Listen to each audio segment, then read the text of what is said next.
Welcome to my channel. मैं हूं सागर sir. आइए देखते हैं, आज पढ़ते हैं फिजिक्स। ठीक है, चैप्टर 1 से शुरू कर रहे हैं। प्रकाश के परावर्तन। चैप्टर का नाम है प्रकाश के परावर्तन। Physics 10th class, specially 10th math और साइंस और सोशल साइंस तीनों हम पढ़ाते हैं। ठीक है, आइए देखते हैं फिजिक्स चैप्टर 1 10th का। ठीक है, प्रकाश का क्या है? परावर्तन। प्रकाश का परावर्तन। सबसे पहले प्रकाश समझिए। आप क्या समझिए? प्रकाश समझिए। देखिए, हम लोग को ना देखने के लिए विशेष अंक दिया हुआ है, आँख दिया हुआ है। क्या दिया? आँख। लेकिन हम रात को जब आँख आता है, ऐसा नहीं होता है कि रात को आँख नहीं होता है, रात को आँख गायब हो जाता है। लेकिन हम लोग को विशेष अंक देखने के लिए आँख दिया, लेकिन जब तक किसी वस्तु पर प्रकाश नहीं पड़ेगा, किसी वस्तु पर प्रकाश नहीं पड़ेगा, तब तक हम उस चीज़ को क्या करेंगे? देख नहीं सकेंगे। इसका मतलब है कि प्रकाश क्या है कि हमको किसी वस्तु को दिखाने का काम करता है। प्रकाश क्या है? किसी वस्तु को दिखाने का काम करता है। प्रकाश वह कारक है ना जिसकी सहायता से हम किसी वस्तु को क्या देख पाते हैं। क्या करते हैं? देख पाते हैं। प्रकाश का परिभाषा क्या हो जाएगा?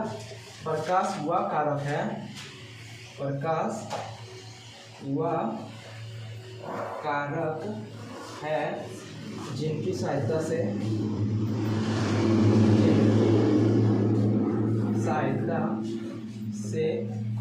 हम क्या करते हैं? इसकी सहायता से हम वस्तुओं को देखते हैं। हम लोग को देखने के लिए तो आँख दिया है, लेकिन जब तक प्रकाश नहीं आएगा तब तक हम क्या करेंगे? कोई वस्तु को देख नहीं सकते। इसीलिए प्रकाश वह कारक है जिसकी सहायता से हम किसी वस्तु को देख सकते, आसानी से देख सकते। ठीक है, अब देखिए, प्रकाश आपका हो गया। अब जो होता है वो होता है आपका, क्या होता है? देखिए, प्रकाश हो गया आपका। अब परावर्तन में सीधे चलते हैं। क्या दीप्त वस्तु, अदीप्त वस्तु, ये सब आपको देगा नहीं। क्वेश्चन आप वही लेके चलिए जो आपको देता है। दीप्त वस्तु जिससे प्रकाश उत्सर्जित होता है उसे दीप्त वस्तु, जिससे उत्सर्जित नहीं होता वो अदीप्त वस्तु। जैसे लिखना है तो लिखिए दीप्त वस्तु जिससे प्रकाश उत्सर्जित होता है। क्या होता है? उत्सर्जित होता है, उसे दीप्त वस्तु कहते हैं। ठीक है, जैसे हो गया टॉर्च, दीप्त वस्तु कहते हैं। जैसे आपका हो गया टॉर्च हो गया, एग्जाम्पल टॉर्च ले लीजिए, लाइट ले लीजिए, मोबाइल का फ्लैश लाइट ले लीजिए, तो जिससे प्रकाश उत्सर्जित होता है यानी प्रकाश निकलता है उसे दीप्त वस्तु। यही कर देंगे अदीप्त में। क्या कर देंगे? जिसमें नहीं निकलता है, जिससे प्रकाश उत्सर्जित नहीं होता है उसे क्या कर देंगे? अदीप्त वस्तु कर देंगे। क्या कर देंगे? अदीप्त वस्तु कर देंगे। देखिए, प्रकाश स्रोत, जिससे प्रकाश निकलती है उसे प्रकाश स्रोत कहते हैं। ये सब छोटा छोटा क्वेश्चन है, सवाल करने की जरूरत नहीं है। क्या जिससे प्रकाश निकलती है उसे प्रकाश स्रोत कहते हैं। इसलिए आप देखिए प्रकाश के परावर्तन में चलते। ठीक है, देखिए एगो क्या खींचे, रेखा खींचे। इधर हो गया दर्पण। क्या हो गया? दर्पण। दर्पण समझ रहे हैं ना? मिरर। क्या? मिरर। ठीक है, आईना। इधर हम रस्ती सतह कर दिए। क्या कर दिए? पेंट कर दिए। क्या कर दिए? पेंट कर दिए, ताकि हमको पीछे वाली वस्तु ना दिखे। ठीक है, इसका नाम रख दिया रजती सतह, यानी पेंट किया हुआ। रजतीत सतह। ठीक है, यानी पेंट किया हुआ भाग। ये हो गया मेरा दर्पण। अब देखिए, सबसे पहले किसी बिंदु जब किसी सतह पर कोई किरण किसी सतह पर टकराती है तो उसे आपतित किरण कहते हैं। ठीक है, आपतित किरण का परिभाषा क्या देंगे? किसी सतह पर पड़ने वाली किरण को आपतित किरण कहते हैं। देखिए, वो यहाँ से रेखा आया, इस जगह पे पड़ गया, पड़ा ना? ये पड़ने वाली किरण को क्या बोलेंगे? आपतित किरण बोलेंगे। आज कर ले चलिएगा परिभाषा। किसी सतह पर पड़ने वाली किरण को आपतित किरण कहते हैं। ठीक है, टकराकर लौटने वाली किरण को परावर्तित किरण कहते हैं। क्या कहते हैं? परावर्तित किरण कहते हैं। किसी सतह पर पड़ने वाली किरण को आपतित किरण कहते हैं।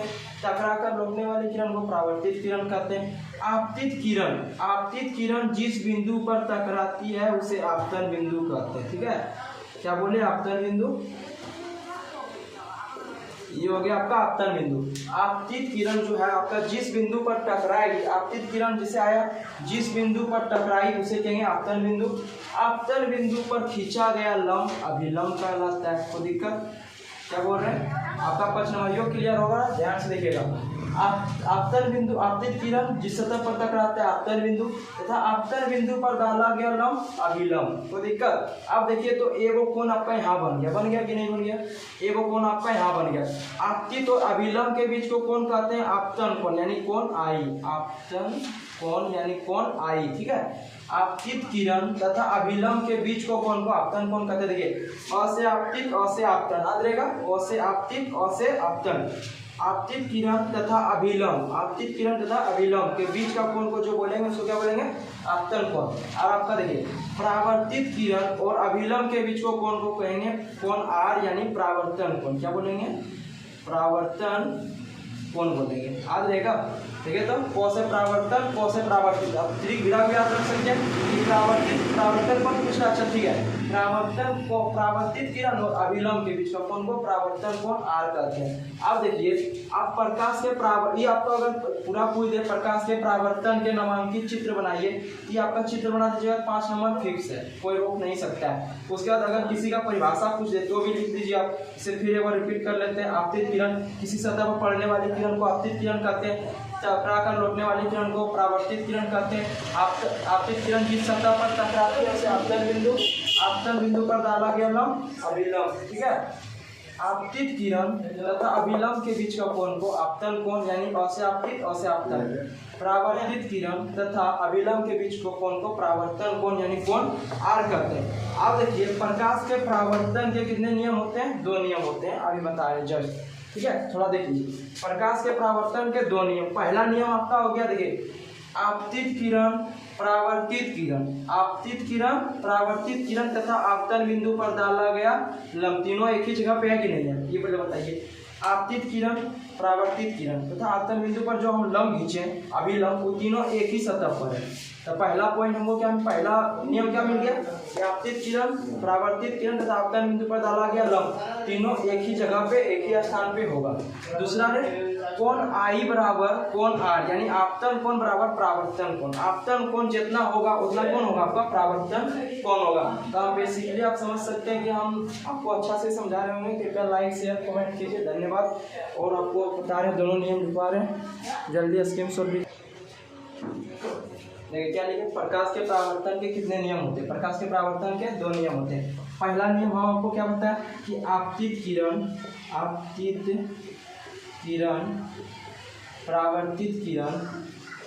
परावर्तित किरण तथा आपतन बिंदु पर डाला गया लंब, आपतन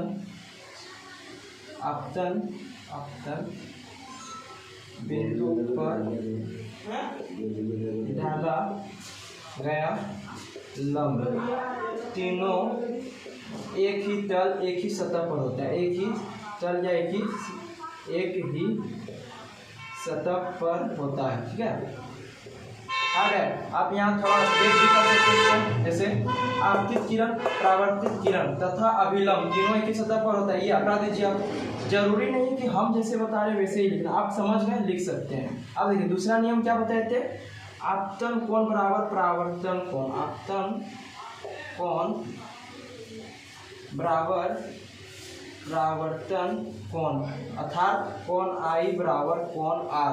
आपको दोनों का नियम याद हो गया होगा, ये VVI क्वेश्चन भी है, जल्दी आप देखिए। हम पढ़ेंगे गोलीय दर्पण के बारे में, इस दर्पण के बारे में, गोलीय दर्पण। अब देखिए गोलीय दर्पण जो हमारा हो गया ना, गोलीय दर्पण हम एग्जांपल बोल सकते हैं। आप नारियल ले लीजिए, क्या ले लीजिए? नारियल का बीच में देखिएगा खोखला होगा, तब गोलीय दर्पण का परिभाषा हम बोल सकते हैं। गोलीय दर्पण का परावर्तक सतह क्या होता है? खोखले गोले का भाग होता है। अर्थात नारियल देखते हैं, नारियल बीच में साइड में फल रहता है, बीच में पानी रहता है, खाली रहता है, तो खोखले गोले का भाग हो गया, ठीक है। तो गोलीय दर्पण क्या बोलेंगे हम? गोलीय दर्पण का परावर्तक सतह खोखले गोले का भाग होता है। अब जो गोलीय दर्पण है ना, गोलीय दर्पण 2 भाग में बांटा गया है। कितना भाग में? 2 भाग में। पहला भाग है आपका उत्तल दर्पण, क्या है? उत्तल दर्पण। दूसरा भाग है आपका अवतल दर्पण, क्या है? अवतल दर्पण। देखिए गोलीय दर्पण 2 भाग में बांटा गया, उत्तल दर्पण अवतल दर्पण। उत्तल दर्पण गोलीय दर्पण जिस गोले का भाग होता है उसका परावर्तक सतह उभरा होता है। परावर्तक सतह कैसा होता है? उभरा होता है। इसी को क्या कहते हैं? गोलीय दर्पण। अर्थात इसका परावर्तक सतह क्या होगा? उभरा होगा। अवतल दर्पण, इसका परावर्तक सतह क्या होगा? धंसा होगा। इसका परावर्तक सतह क्या होगा? धंसा होगा। गोलीय दर्पण जिस गोले का भाग होता है उसका परावर्तक सतह क्या होता है? देखिए ऐसे एग्जांपल लीजिए, परावर्तक सतह उभरा है ना, उठा हुआ है, तो उसको क्या बोलेंगे? उत्तल दर्पण। क्या बोलेंगे? उत्तल दर्पण। और अवतल दर्पण जो नीचे वाला भाग है ना, गहनका, तो बोल सकते हैं धसल भाग, धंस गया ना, एकड़ा बोलेंगे अवतल दर्पण। क्या बोलेंगे? अवतल दर्पण। अवतल दर्पण का परावर्तक सतह क्या होता है? धंसा होता है। क्या होता है?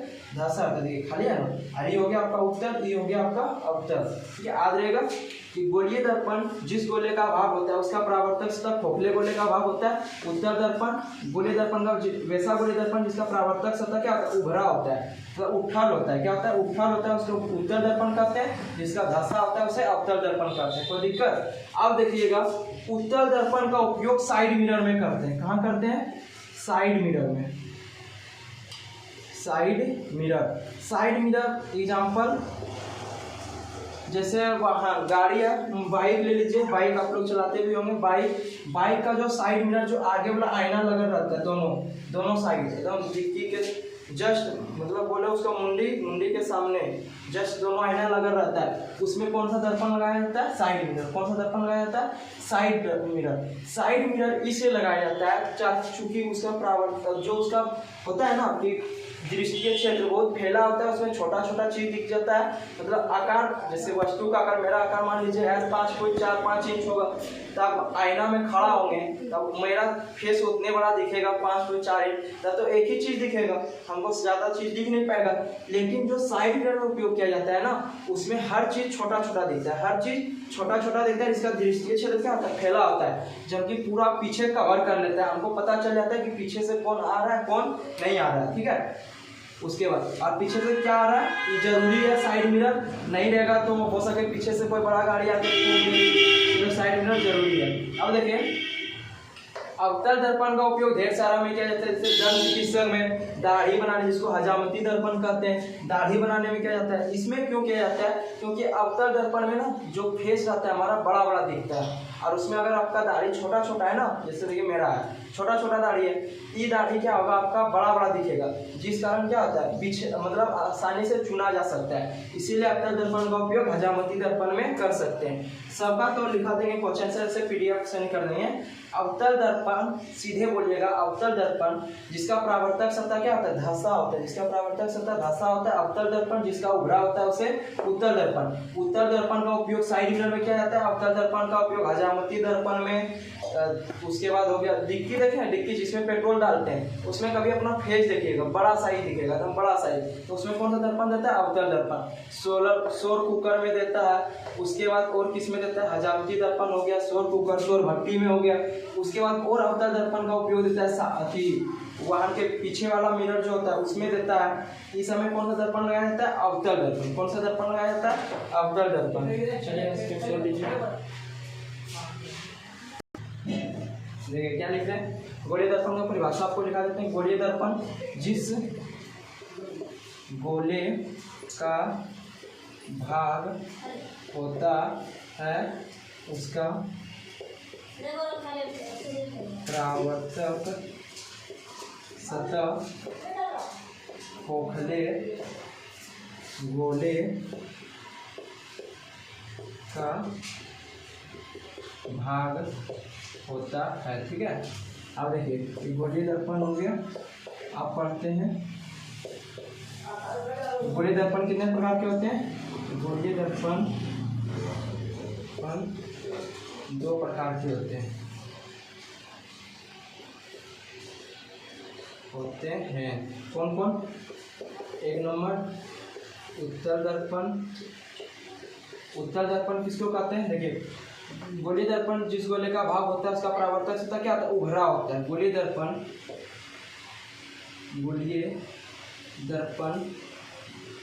जिस गोले का भाग होता है उसका परावर्तक सतह उभरा होता है। क्या होता है? उभरा होता है। उसको क्या कहते हैं? उत्तल दर्पण कहते हैं। इसके सुन लीजिए।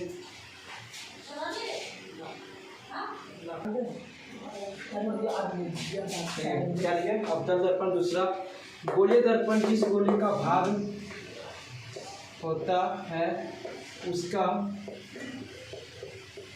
परावर्तक सतह धसा होता है। क्या होता है? धसा होता है। ठीक है। आप देखिए पढ़ते हैं, क्या पढ़ते हैं? देखिए आप पढ़ते हैं जो हमारा मेन क्वेश्चन होगा ना। आप देखिए उत्तल दर्पण का पहले उपयोग, उत्तल, अगला पॉइंट आप देखिए उत्तल दर्पण का उपयोग। उत्तल दर्पण का उपयोग किसमें किया जाता है? उत्तल दर्पण का उपयोग साइड मिरर में। किसमें किया जाता है? साइड मिरर में। इसमें क्या आता है? Side mirror. अब पढ़ेंगे उत्तल दर्पण का उपयोग साइड मिरर में क्यों किया जाता है।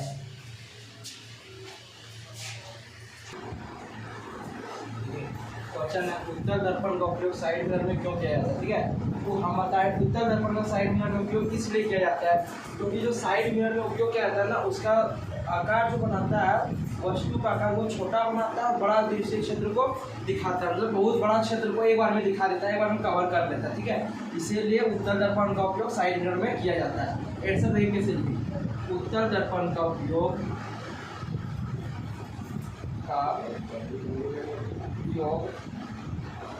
साइड मिरर में किया जाता है क्योंकि यह वस्तु का आकार छोटा तथा बड़ा दृश्य क्षेत्र दिखाता है। बड़ा दृश्य क्षेत्र दिखाता है।